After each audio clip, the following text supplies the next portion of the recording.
चाटी से।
हमर खोदे काठी से हम ता ढोढ़ी मुनले रहनी पियरी माटी से। पियवा मुअन खोदे काठी से।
रश्मि, बहुत अच्छा परफॉर्म किया आपने और आप तो एकदम क्या मैं बताऊं इतनी सुंदर लग रही हैं और सुंदर तो आप हैं ही।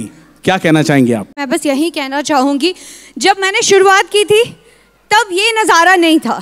जब हमने शुरुआत की थी यहाँ से की थी, लेकिन आज ये यहाँ तक पहुँच गया तो इट फील्स वेरी गुड और बहुत प्राउड महसूस होता है। Thank you Rashmi, thank you. जोरदार तालियां रश्मि देसाई के लिए।